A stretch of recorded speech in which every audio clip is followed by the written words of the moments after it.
can feel my body cold against the concrete. Hi guys, my name is Marie and welcome to my Kawaii world. In this video, I want to talk about Korean skincare products. What do you think you can get for $100? I'm going to show you in this video and I'll also do a haul. I feel like there's a spectrum of products. They're kind of based on age and income. So presumably when you're younger, you don't have as much income, and then as you get older, you become more financially stable, and maybe you're willing to spend a little bit more on skincare and beauty products.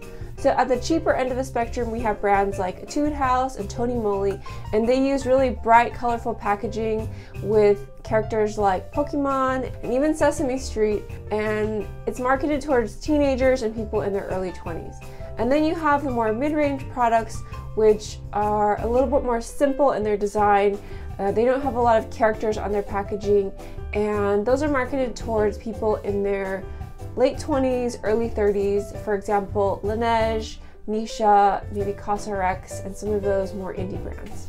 And then you have the more expensive, high-end products that are only available in department stores like Lotte and Shinsegae, and that's Ohui and Sowasu, and those are very expensive brands, and they're marketed towards more mature women with a higher income. So I just got this box of Korean skincare products in the mail. I'm going to do a little haul and show you what you can buy with about $100, because that's how much I spent on these.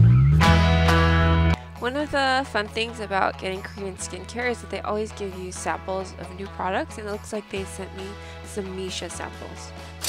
The first thing that I got is this Clear Fit Master Patch by CosRX, and I love these pimple patches. I think this is my favorite type though.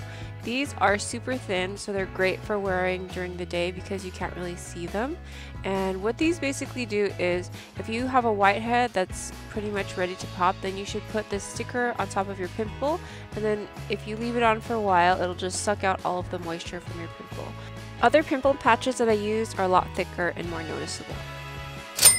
This is my favorite sunscreen, so I just got 2 of them. It's non-sticky, and when you put it on, it doesn't feel like sunscreen.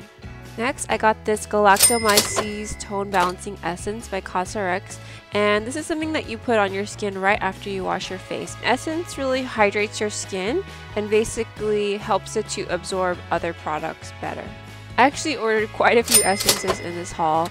Next up, I have the Misha Time Revolution First Treatment Essence, and this is supposed to be a dupe for the much more expensive SK2 essence. I also ordered this Honey Ceramide Eye Cream by CosRX. I really like this eye cream. It's not magical or anything, but it doesn't irritate my eyes, which a lot of eye creams do, and both my husband and I use it, so this is the one that I already have open.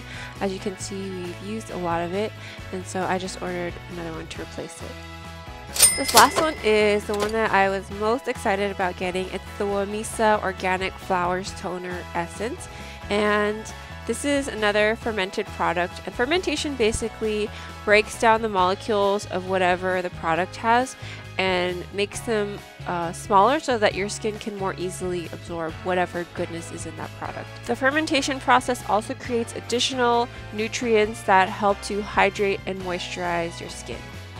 They also gave me these 3 Innisfree cleanser samples. So now I'm going to try out the 3 toners or essences that I purchased and tell you what I think.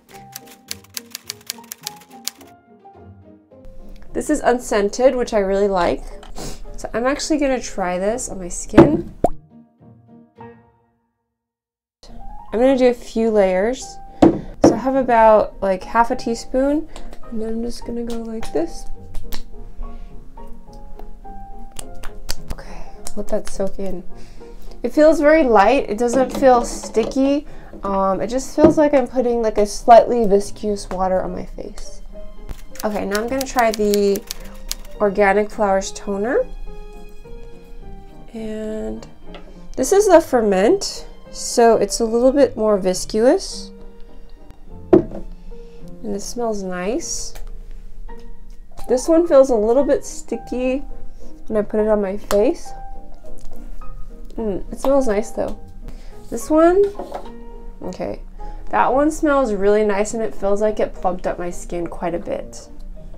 Okay, Okay, the last one that I'm going to put on is this Hesserex Essence. So this one is also viscous like the Wamisa one. Oh, it's really sticky. I don't know if it's because I already have the toner on, but this is the stickiest of all of them. Okay, so that's what you can get for about $100. I paid less than you would probably pay in the States or another country, but these are the Korea prices. Obviously, you'll pay more if it's an import in your country, so you might want to take that into consideration. But when you come to Korea, you can really get a lot of skincare products for a pretty reasonable price. If you guys enjoyed this video, please give me a thumbs up and subscribe to my channel, and I'll talk to you next time. Bye!